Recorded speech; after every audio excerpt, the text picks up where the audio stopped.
So we can't wait for our politicians to solve the problem for us. We have to be the change we want to see.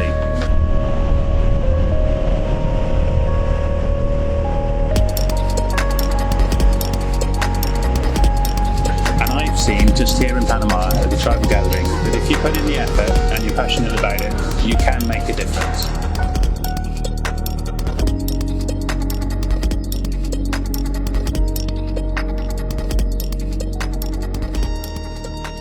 My name's Francisco from the Invisible Circus.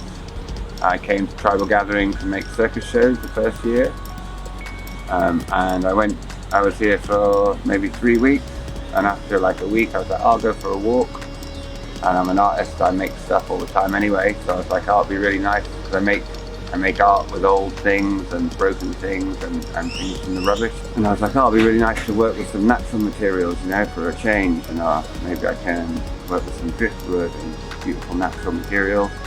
So I decided I'd go for a walk to collect some natural materials, and like, you know, half a mile away down the coast from the site, it's just everywhere was plastic from the sea. Lots of different coloured, bright plastics, and crazy objects and half objects. So people often say we have a problem with plastic, but it's not plastic that's the problem. Plastics came along in the 1950s and 60s and they changed people's lives.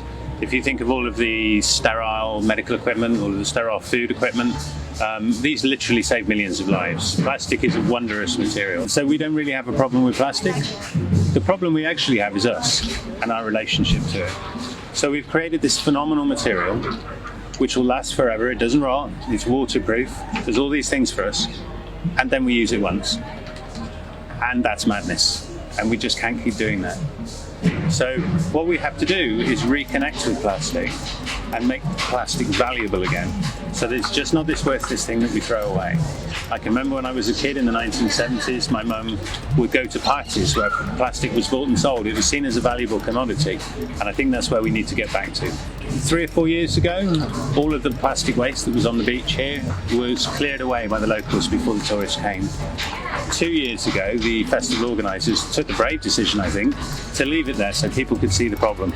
And quite rightly, a lot of the people that came to the festival were horrified by what they saw. Leaving the plastic there, the organisers also wanted to show that you could do things with this plastic. It wasn't just a problem.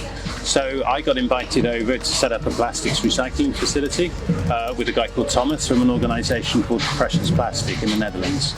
And what Precious Plastic are doing is exactly what they say. They're making plastic precious again. So we're taking the worthless waste off the beach and we're turning it into beautiful things that we can sell in the shops. We're giving it back its value. And we have made a difference. Over the last 2 years, pretty much all the plastic that was on the beach is now gone. And this year, to get enough plastic to do what we need to do, we've had to go farther afield. Precious Plastic now are in pretty much every continent on Earth, and they have about 80,000 people working with them, all volunteers, all with the same goal of taking this plastic and making it into something valuable. So this year for Tribal Gathering we've been running some upcycling workshops using things that we found washed up on the beach around Panama and the Paradise that we've been calling home for the last month.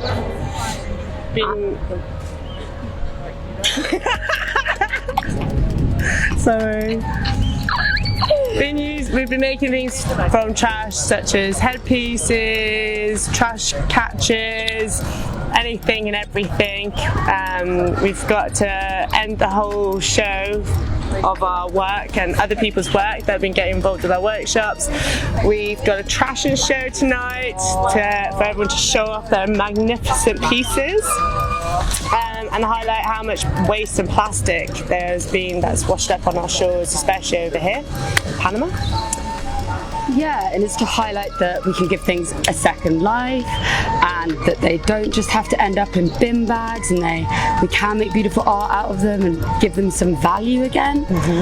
And also it's to highlight how much stuff comes up on the beach, and this is a tiny patch on the coastline of our vast planet, and we're still going through the bin bags and it still doesn't really end. This isn't really a way to get rid of it, this is just a way to make something more out of it and give it a second life and a new purpose, and it's fun. People get involved, they get messy.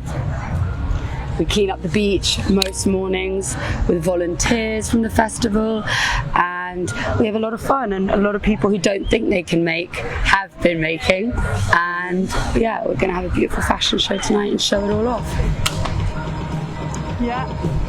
Kind of like inspiring and amazing and beautiful to make art out of this stuff, but it's also quite depressing and a bit of a heartbreaker as well, because you realise the extent of the problem and that you can't expect people who live here to be able to deal with it.